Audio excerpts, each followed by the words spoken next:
위협과 그 danger를 느꼈을 것 같아요. 필라델피아는 저는 와가지고 너무나 감사했어요.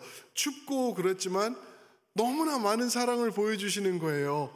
품어주시고 또 사랑해주시고 또 덮어주시는 그런 모습을 보면서 너무 감사하다. 하나님이 역시 좋은 곳으로 나를 보내주셨구나. 그런 확신이 있었습니다. 저와 제 아내에게.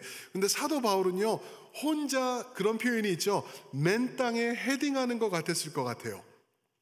고린도에 딱 도착해서 보니까 엄청난 위협이 있었던 게, 생각을 해보세요.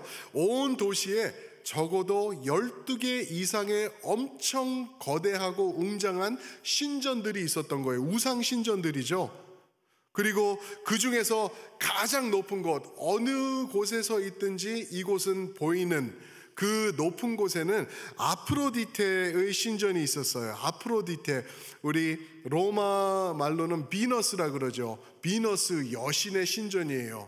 여기에 보면은 그냥 성적 문란의 신전이었어요. 밤만 되면은 그 안에 있던 1000명의 그 성창들이라고 그러죠. 그들이 동네로 내려와서 온 동네를 문란하게 만들어버리는, 이렇게 무시무시하고 타락한 도시가 바로 고린도였죠. 근데 그게 끝이 아니죠. 그 고린도에서는 교회는 한 군데도 찾아볼 수 없었어요. 바울이 처음 들어가서 이곳에 개척하겠다라고 시작한 거여가지고 모임도 없었습니다. 교회도 없었어요. 그런데 그 안에 있는 모든 9만 명이 넘는 그 옛날 도시에 9만 명이 넘는 그 엄청나게 많은 사람들 중심에는 모두가 철학이라는 것에 심취돼 있었어요. 그래서 서로 누가 잘났고 누가 더 똑똑하고 누가 최고의 진리고 이게 진실이다라는 것 가지고 서로 잘났다고 막 싸우고 다투고 이야기하고 그러는 중심이 바로 고린도 교회였던 것을 우리가 기억할 수 있죠. 그곳에서 하나님, 예수님의 십자가를 전하겠다는 바울의 심정이 어땠을까? 아마 그 한국에 그런 유행가가 있죠. 그대 앞에만 서면은, 그죠? 작아지는가? 한없이 작아졌을 것 같아요. 엄청난 신전들, 우상 숭배자들, 성창들, 온 이 도시를 덮고 있을 때 예수 그리스도의 십자가를 전하겠다고 홀로 서 있는 그 심정 상상이 가시나요? 그런 모습으로 서 있던 사도 바울이었던 거죠. 그런 사도 바울을 단단하게 흔들리지 않게 붙잡아 주었던 것은 무엇일까?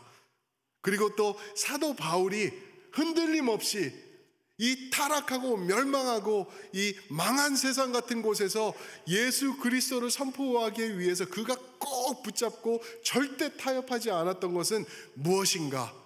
오늘 말씀을 통해서 우리에게 비춰주고 있습니다. 이 내용이 사도 바울에게 있어서만 중요한 내용이 아니에요. 왜 그러냐면은 고린도와 같이 동일하게 악한 세상이 오늘 우리가 살고 있는 세상 아닌가요? 제가 말씀드렸죠. 이 고린도인 같은 사람아 라는 욕이 있었어요. 그죠? 타락한 사람아, 성적으로 문란한 사람아 라는 말을 코린티아소마이라고 그런 단어를 쓰면서 할 정도로 그런 곳이 고린도였는데, 지금 우리가 살고 있는 이 세상이 대놓고 하나님의 교회를 무시하고 그렇게 하면서 힘들게 하는 모습이 우리 가운데 있다라는 것을 우리가 알 수 있죠. 그러면은 도대체 사도 바울이 붙잡고 또 사도 바울을 붙잡아 주던 그 능력은 무엇인가? 두 가지입니다. 먼저 하나님의 증거와 또 하나님의 능력입니다. 하나님의 증거, 하나님의 능력. 첫 번째로 하나님의 증거. 1절 보시면은 형제들아 내가 너희에게 나아가 하나님을 증거할 때라고 말하고 있죠. 형제들아, brothers 라고 말하면서 사랑의 언어로 이 말씀을 시작하면서 하는 말이 내가 너희에게 나아가 하나님의 증거를 증거할 때 그랬습니다. 근데 그 증거를 말하기 전에 먼저 너희에게 나아가 라는 그 단어가 무슨 말을 포함하고 있냐면은 나중에 한번 보세요. 사도행전 18장에 가면 17장부터 보시면은 데살로니가를 지나서 그리고 아덴을 가게 됩니다. 아덴을 가서 엄청 힘든 시간을 겪어요. 그 다음에 이제 18장에 들어가면서 고린도에 도착하는 사도 바울의 그 행적이 드러나고 있어요.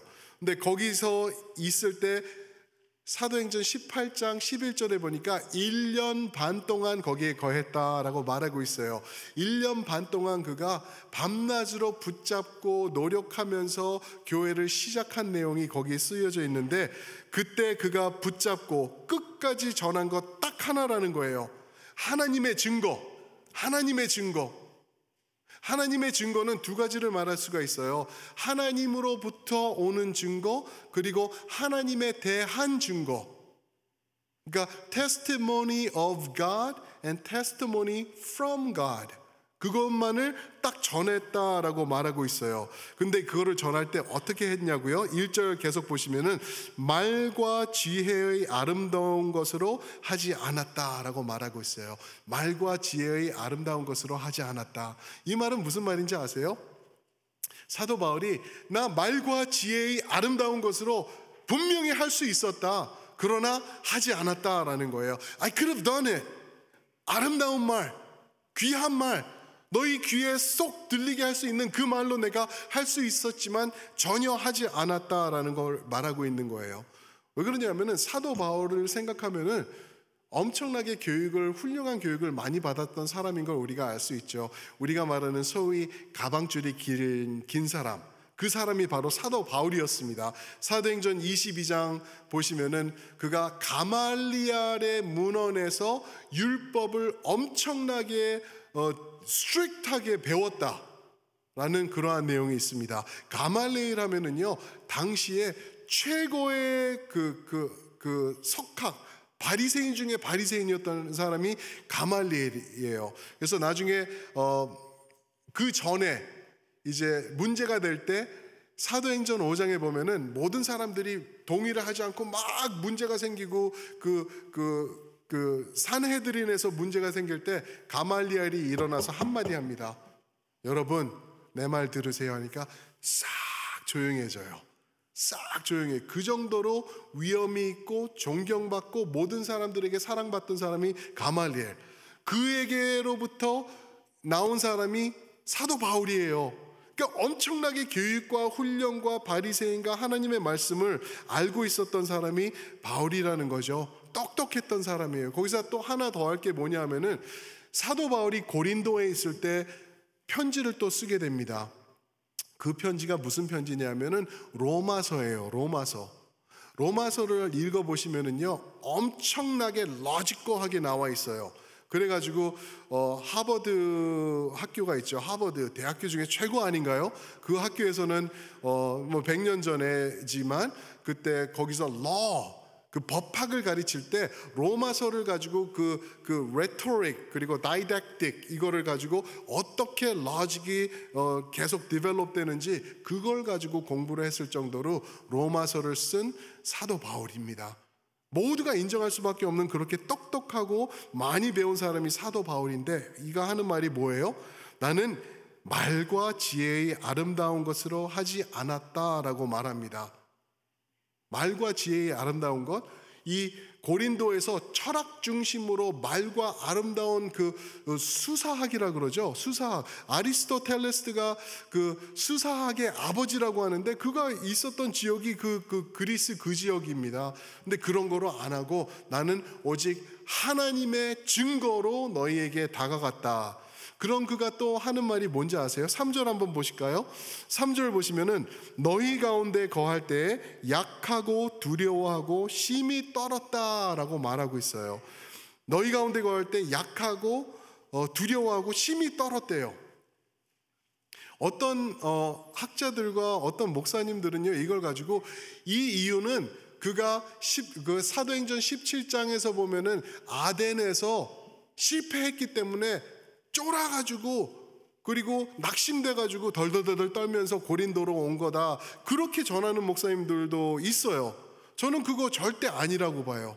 왜냐하면은 십자가로 이 말씀을 해석을 해야 되거든요. 근데 이 말씀을 보면은 너희 가운데 약하고 두려워하고 심히 떨었다라고 말하는 것은 사도 바울이 당당했고 당차고 대범하던 철학자들의 반대 모습으로 왔다라는 것을 증명해 주는 내용입니다. 나는 여기 있는 철학자들 모습을 그런 내용으로 내가 오지 않았다. 하나님의 증거를 가지고 올 때 그러면서 나는 약해졌다라는 것을 말하고 있어요. 왜 그런지 아세요? 이게 정말 중요합니다. 그 이유는 십자가의 비밀이 거기에 담겨 있기 때문에 그래요. 예수 그리스도의 십자가의 비밀이 나의 약해짐, 나의 두려워함, 나의 작아짐, 이것을 통해서 나타나기 때문입니다. 우리 고린도후서 13장 4절 말씀 한번 보실까요? 고린도후서 13장 4절 말씀이죠. 우리 한 목소리로 한번 읽어보겠습니다. 고린도후서 13장 4절입니다. 시작. 그리스도께서 약하심으로 십자가에 못 박히셨으나 하나님의 능력으로 살아계시니 우리도 그 안에서 약하나 너희에게 대하여 하나님의 능력으로 그와 함께 살리라. 아멘. 하나님의 능력으로 예수 그리스도와 함께 살리라. 그러나 여기서 중요한 내용이 하나 있는데 초반에 나오는 게 뭐죠? 그리스도께서 약하심으로 십자가에 못 박히셨대요. 이게 무슨 말이죠? 동의되시나요? 우리는 아니 왜 예수님이 약하시지? 예수님 강하신데 능력의 주님이신데 이게 무슨 말이지? 우리는 그렇게 볼 수가 있어요. 여기서 약하심이 무엇을 설명하는지 가장 잘 설명한 사람이 찰스 스펄진 목사님인데 한마디로 이렇게 정리하고 있습니다. 그리스도께서 약하심으로 십자가에 못 박히셨다, 약하셨다라는 것은 무슨 말이냐 하면은 주님께서 약해지셔야지만 우리를 대신해서 고통을 받고 죽으실 수 있으셨기 때문이다라고 말하고 있습니다. 이해가 되시나요? 예수님께서 약해지셔서 십자가로 가신 이유는 그분은 강하시기 때문에 하나님이시기 때문에 고난을 받을 수 없기 때문에 죽을 수 없기 때문에 가장 약한 모습으로 십자가에 달리신 거예요. 왜요? 그래야지 우리를 대속하시고 대신하실 수 있기 때문이라고 찰스 스펄전 목사는 얘기를 하고 있는 것이죠. 그래야지 우리의 죄악의 노예됨이 예수님의 약해지심, 그 고난받으심, 십자가에 못 박히심을 통하여서 용서받을 수 있기 때문이다라는 것을 우리가 깨달을 수 있는 것이죠. 이것을 아는 사도 바울이었어요. 그래서 그가 고린도에 갈 때 한 말이 나는 약하고 두려워하고 심히 떨었다. 십자가의 비밀을 알기 때문에 이렇게 선포하고 있는 것이라고 말하고 있는 것입니다. 사랑하는 성도 여러분, 혹시 육신이 아프신가요? 연약하신 모습이 여러분들 삶에 있으신가요? 어떻게 보면은 하나님께서 그거 허락하시는 건 줄 압니다. 왜 그런지 아세요? 고린도 후서, 사도 바울이죠. 사도 바울이 고린도 후서 12장에서 뭐라 그랬죠? 하나님께 내가 내 몸의 육체의 가시를 좀 치워주세요. 이거 너무 아파요. 너무 힘들어요. 이거 없었으면 하나님이 더 할 수 있을 것 같아요. 라고 끝없이 기도했다는 것을 3번 기도했다고 표현하고 있죠. 그런데 하나님께서 뭐라 그러시죠? 내 은혜가 내게 짜증나지 않아요?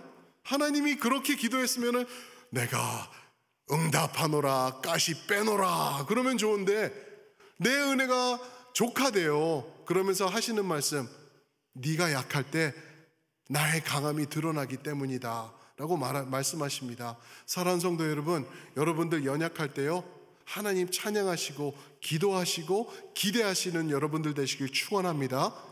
우리는 많은 경우 어떻게 기도하는지 아세요? 하나님 나 좀 강하게 해주세요. 나 좀 우뚝 서게 해주시고 담대하게 해주시면은 그 멋진 모습으로 하나님을 위하여 천국의 확장을 위하여 쓰임 받겠습니다. 하나님 나에게 제발 좀 이 일이 잘 되고 돈을 많이 벌게 해주시면은 내가 헌금하고 선교하고 봉사도 하고 교회도 개척하고 난리가 나죠. 하나님은 뭐라 그러세요? 너의 약함 가운데 내가 역사할 거야. 너의 많은 것, 넘치는 것 통해서 하지 않을 거야. 왜요? 하나님이 아세요. 그렇게 해봤자 우리는 하나님 등지고 떠라고 그 물질 때문에 우리가 약해지고 물질 때문에 우리가 망하게 되실 걸 알기 때문에 약한 가운데 우리를 부르시는 줄 믿습니다. 눈물로 씨를 뿌리는 자는 어떻게 되는? 기쁨으로 단을 거둔대요. 그 하나님의 비밀의 진리를 여러분들 깨달으시길 축원합니다. 우리 그렇게 하나님 섬겨야 되는 거예요. 그런 모습으로 나아가야 되는 거예요. 그래서 사도 바울이 나는 약한 모습으로 왔다. 이 웅장한 우상들이 많은 이곳에서 나는 작은 모습으로 나왔다. 더 작아지기 원한다. 그래야지 예수 그리스도의 십자가가 더 커질 것이기 때문에 그것을 선포하고 있죠. 그래서 2절에 어떻게 말씀하시죠? 나는 예수 그리스도와 그의 십자가밖에 못 박히신 것밖에 알지 않기를 원했다라고 말하고 있습니다. 무엇이요? 예수 그리스도 그분의 십자가, 그것이 하나님의 증거라고 말하고 있는 것입니다. 내가 올 때 잘난 말, 아름다운 말, 이쁜 말, 그리고 사람들을 혹하는 말로 오지 않고 두렵고 떨리는 모습으로 왔다. 그래서 내가 전한 것 딱 하나다.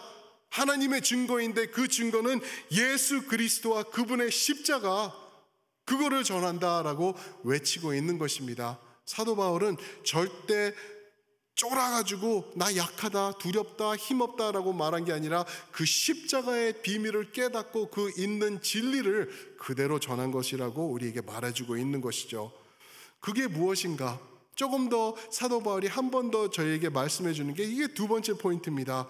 바로 하나님의 능력입니다. 하나님의 능력, 하나님의 증거 전했죠. 예수 그리스도와 그분의 십자가.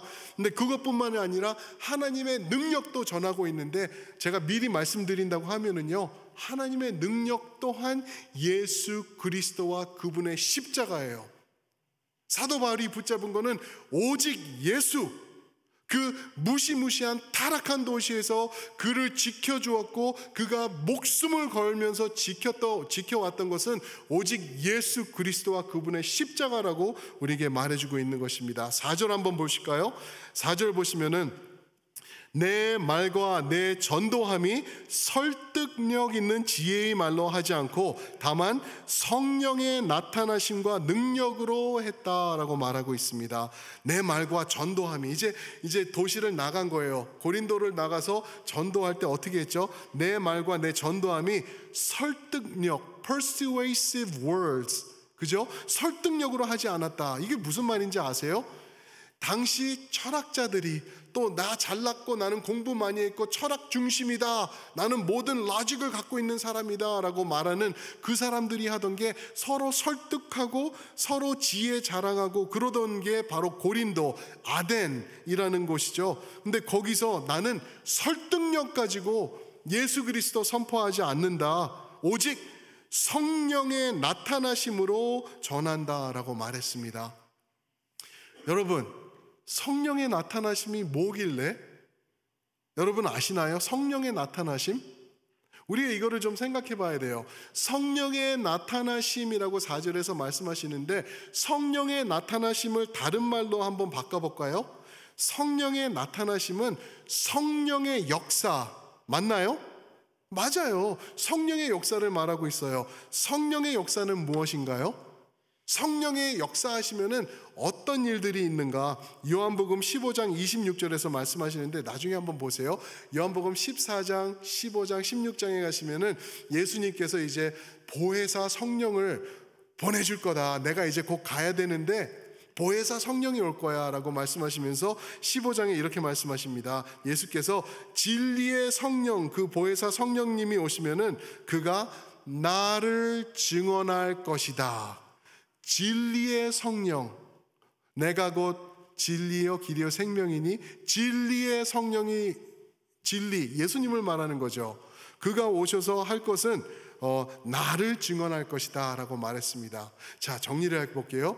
성령의 나타나심만 전했다. 다른 말로 하면 성령의 역사하심으로, 그 능력으로 내가 여기서 일하고 있다 그랬죠. 그 성령의 역사는 뭐예요? 예수 그리스도의 전함이에요. 예수님의 증언됨, 오직 예수님을 가르치는 게 성령이에요. 제가 예전에 말씀드렸나요?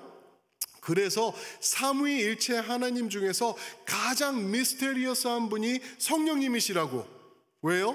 성령님은 절대 드러나지 않으세요.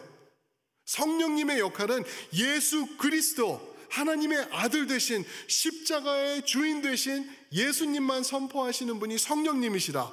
그래서 성령님은 항상 뒷전에 계세요.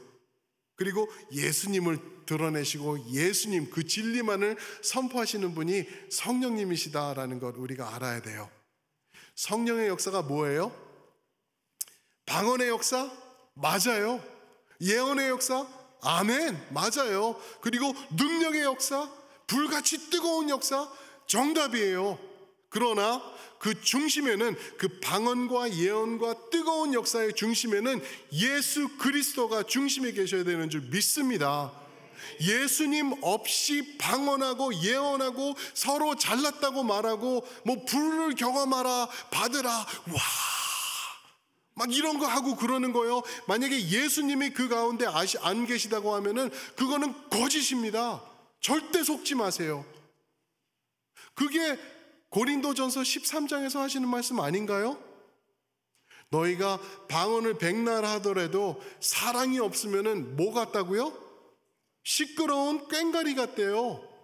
그렇게 말하고 있는 거예요. 방언 백날하고 예언하고 하나님의 은사를 자랑하고 그래도 사랑 없으면, 여기서 말하는 사랑은요, 예수 그리스도를 말하고 있는 것이죠. 예수님이 중심되지 않으면은 그것은 다 헛것일 뿐만 아니라 다 거짓이다라고 고린도전서 13장에서 우리에게 말씀해 주고 계시는 거죠. 그래서 5절 말씀, 오늘 5절 말씀 보시면은 이렇게 말하고 있죠.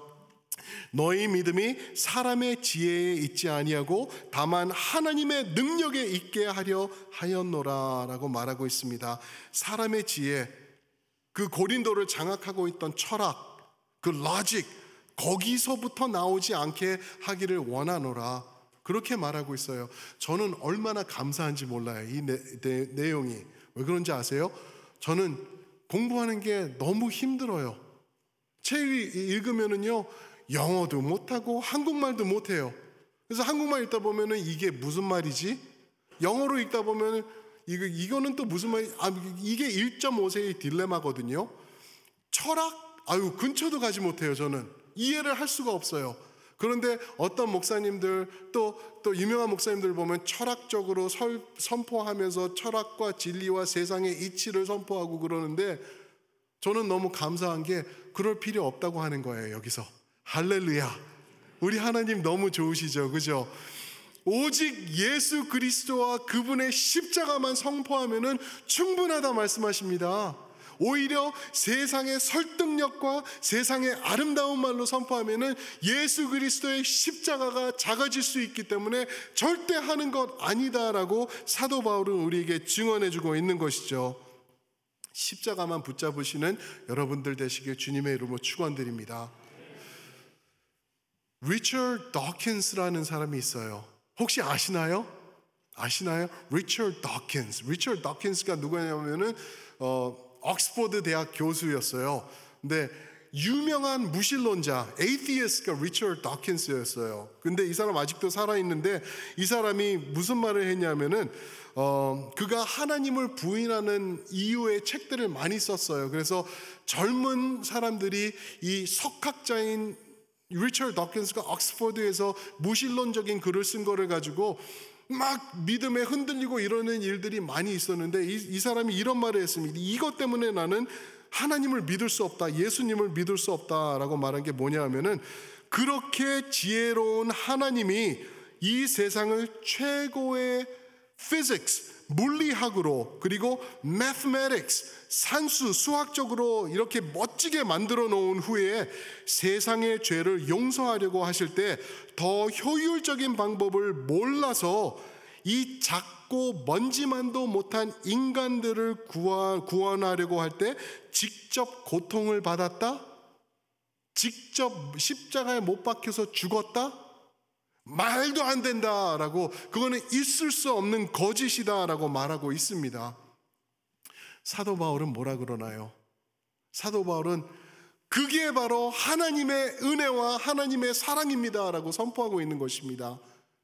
그 진리, 우리에게는 하나님의 구원의 진리, 리처드 더킨스에게 있어서는 그거는 거짓이다. 어떻게 그렇게 능력 많으신 분이, 이렇게 똑똑하시고 물리학적이고 수학적인 분이 결국 한다는 게 죽어나가냐? 있을 수 없다라고 고백하지만, 이 오늘 지난 1장 18절 말씀 한번 보세요. 고린도전서 1장 18절 말씀 제가 읽어드릴까요? 십자가의 도가 멸망하는 자에게는 미련한 것이요, 리처드 더킨스 같은 사람이죠, 구원을 받는 우리에게는 하나님의 능력이라. 아멘.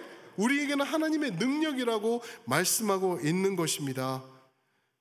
하나님이 세상을 이처럼 사랑하신 거예요. 그렇게 우리에게 말씀해주고 계시는 거예요. 너희를 너무 사랑해가지고 내가 다른 방법 택하자고, 내가 직접 간다, 내가 너희를 사랑한다, 너희를 내가 살린다라고 십자가로 오신 예수님이라는 거죠. 사랑하는 성도 여러분, 리처드 더킨스 궁금해서 찾아봤어요. 이 무신론자가 올해는 몇 살일까 보니까 83이에요. 그러면서 저 사람 빨리 하나님 앞에 나와야 될 텐데 시간이 없는데 저 사람 저렇게 아직도 무지하게 십자가를 욕하고 저렇게 있다가는 하나님 앞에 예수님 없이 있으면은 심판과 하나님의 벌밖에 남는 게 없는데 라는 생각이 들었습니다. 여러분들은 어떠신가요? 여러분들은 예수님 잘 믿고 계시나요? 우리는 예수님 잘 믿어야 돼요. 오늘 다시 믿어야 돼요. 다시 예수님 앞에 나와야 되는 줄 믿습니다. 왜냐하면요, 예수님 모르면은 온 천하를 얻고도 우리는 다 놓치는 것이기 때문에, 여러분들 다시 한번 예수님 앞에 나오시고요, 다시 한번 이 생명의 십자가, 하나님의 지혜의 십자가, 능력과 증거의 십자가, 이거 다시 붙잡으시면서 하나님 앞에 쓰셔야 되는 줄 믿습니다.